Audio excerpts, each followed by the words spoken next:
এ কবরের যাত্রীরা, হিসাব নিকাশ না মিলাইয়া ওই মাওলার কবরে যায়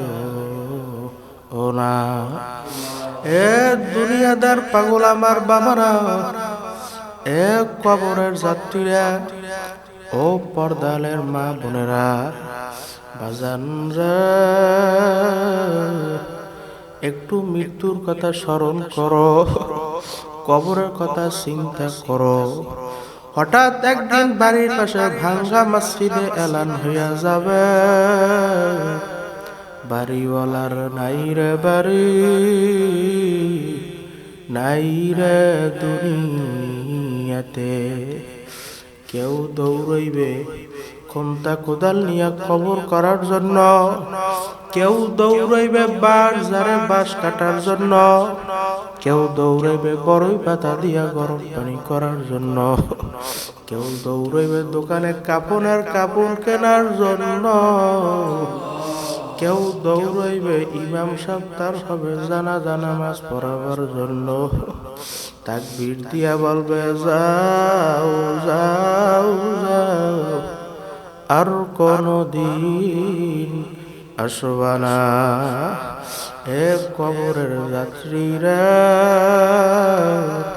বাজান একটু মাওলার কথা চিন্তা করো,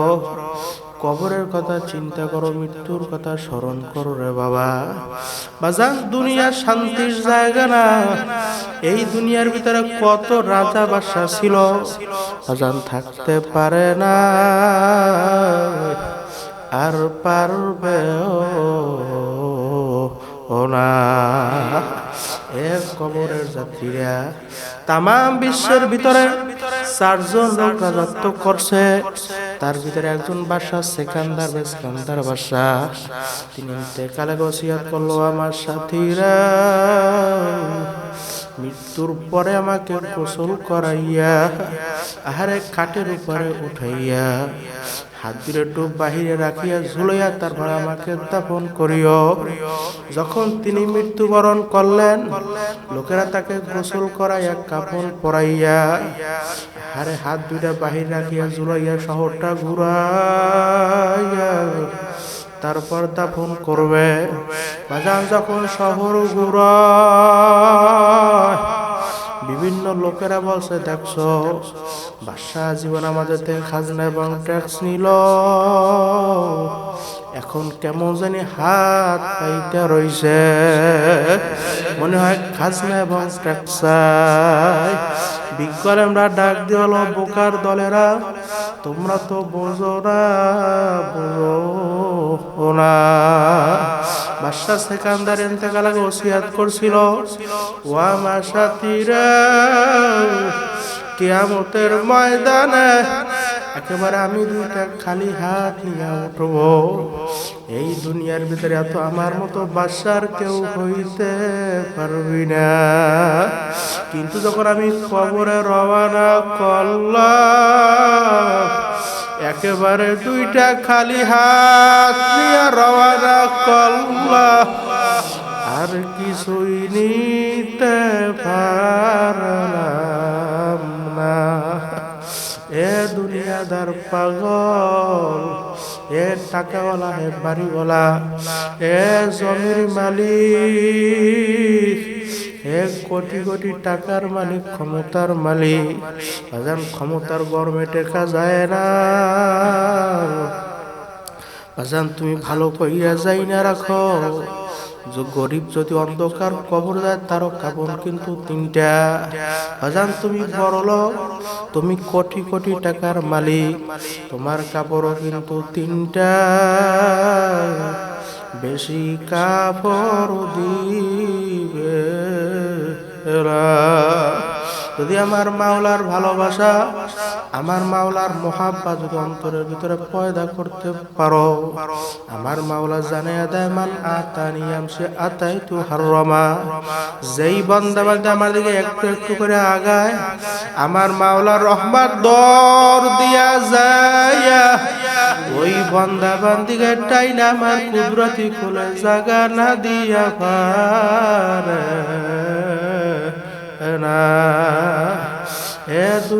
দুনিয়ার পাগল বাজান আমার মাওলার মোহাব্বত কলবের ভিতরে পয়দা করো আমার মাওলার ভালোবাসা কলবের ভিতরে পয়দা করো বাজান মৃত্যু পরে সব হইয়া থাকবে বাজান কত বড় মেয়ে দেখলাম কত টাকাওয়ালা বাড়িওয়ালা গাড়িওয়ালা দেখলাম চোখের সামনে শেষ হয়ে গেল আরে ছেলেরা পর্যন্ত বলতেছে মাগো আমার বাবার মরাল আশা আমি একা পাহারা দিতে পারবো না আরে স্ত্রী ডাক দিয়ে বলো সন্তানেরা কাছের থেকে যাইও না তোমার বাবার মরাল আশা আমি একা পাহারা দিতে পারবো না বাজান কিসের বাড়ির মালিক গাড়ির মালিক ক্ষমতার মালিক সম্মানের মালিক বাজান কিছুই থাকবে না বাজান রে ইব্রাহিম বিন আদম রহমাতুল্লাহি আলাইহি বাজান তিনি সিংহাসনের মালিক ছিলেন এক মুসাফির যে বলতেছে ও ইব্রাহিম তোমার মুসাফির খানা আমার একটু থাকতে দাও ইব্রাহিম বিন আদম ধমক দিয়ে বলে আহাম্মক এটা কি মুসাফির খানা এটা হইছে বালাখানা ওই দরজার সামনে যে কাছারি ঘর দেখতে আসো ওইটার নাম হইছে মুসাফির খানা মুসাফির ডাক দিয়ে বলো ইব্রাহিম এই জায়গায় তোমার আগে কে ছিল কয় আমার বাবাই কয় তার আগে কি ছিল কয় আমার দাদাই কয় তার আগে কি ছিল কয় আমার তালই কয় তোমার তালই কয় কয় সে কবরে চইলা গেছে কয় তোমার দাদায় কয় আমার দাদা কবরে চইলা গেছে কয় তারপর কি ছিল কয় আমার বাবা কয় তোমার বাবাই কয় আমার বাবাও কবরে চইলা গেছে কয় ইব্রাহিম এখন কে ইব্রাহিম বিন আদম রাহমাতুল্লাহ বলতেছ মুসাফির এখন বসা আমি ইব্রাহিম মুসাফির ডাক দিয়ে বলতেছ ইব্রাহিম তুমি কি চিরদিন থাকতে পারবা আরে ইব্রাহিম বিন আদমের চোখ থেকে পানি বের হয়ে গেল আর ডাক দিয়ে বলতো মুসাফির রে আমি থাকতে পারবো না আজান ইব্রাহিমের মাথার ভিতরে এমন কাজা চক্কর মাইরা গেল আর একটা মুসাফির মানুষ তার ভিতরে আমার মাওলার এত পাওয়ার আমি বাদশা হইয়াও কেন পাইলাম না ইব্রাহিম বিন আদম রাহমাতুল্লাহ ডাক দিয়ে বলতো দুনিয়ার মূর্খ বাদশা কে আছো আমার এই বাদশাহী ধরো আমি আমার মালিককে তালাশের জন্য বের হইলাম ইব্রাহিম বিন আদম রাহমাতুল্লাহ আলাইহি বাজার তিনি আমার মালিককে এমন কায়দায় পাইল হারে তিনি সুই দিয়া রুমাল অথবা কাঁথা সেলাই করত ওই সুইটারে নদীর ভিতরে ফালাইয়া দিছে দিয়া ডাক দিয়ে হলো নদীর মা আমি ইব্রাহিম বিন আদমের সুই পইরা গেছে তোরা কে কে পরামর্শ সুইটা একটু উড়াইয়া দে বাজার একটা নয় দুইটা নয় শত শত নয় হাজার হাজার মাছ কার মুখে মণিমুক্তার সুই কার মুখে হীরার সুই কার মুখে স্বর্ণের সুই আর কার মুখে রূপার সুই নিয়ে আসছে আপনি কোনটা নেবেন না মাল্লাহুল মাওলা ফালাহুল কুল যেই বান্দা বান্দা আমার মাওলার জন্য হইয়া যাইবে রে বাবা দুনিয়ার গাছ না মাছ না সব আমার মাওলার গোলাম বানাইয়া দিবে দিবে কি দেবে না আউলিয়ারা লাথি মারে দুনিয়া আউলিয়ারা জুইকা পরে আখেরায় আউলিয়ারা লাথি মারে দুনিয়া আল্লাহ আউলিয়ারা জুইকা পরে আখেরায় মাটির বাড়ি মাটির ঘর মাটির হইবে বিছানা ধনী বল গরিব বল আজরাইল কিন্তু কাউকে ছাড়বে না। হে কবরের যাত্রীরা, ও পর্দালের মা বোনেরা, বাজারটু চক্ষুরা বন্ধ কইরা মুরাকাবা কইরা বসো। আহারে মামবাকা মিন খাশিয়াতিল্লাহ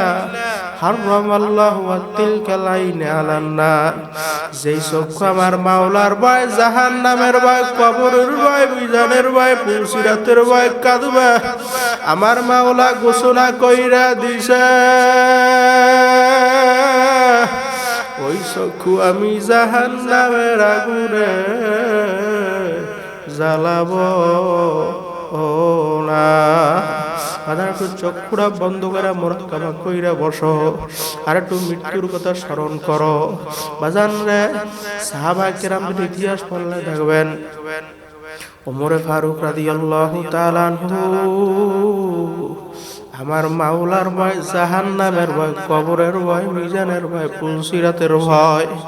কানতে কানতে বাজান গালের ভিতরে দুইটা কালো দাগ পড়াইয়া ফেলাইছে। লোকেরা বলে, হুজুর আপনি মলম লাগান, আপনার গালের কালো দাগ ভালো হয়ে যাইবে। তখন ওমরে ফারুক রাদিয়াল্লাহু তাআলা বলো, আমার সাথীরা, কিয়ামতের ময়দানে আমার মাওলা যদি বলে, ওমর তুই আমার দরবারে কি আমল নিয়ে আসছস, তখন বলবো, মালিক ও মালিক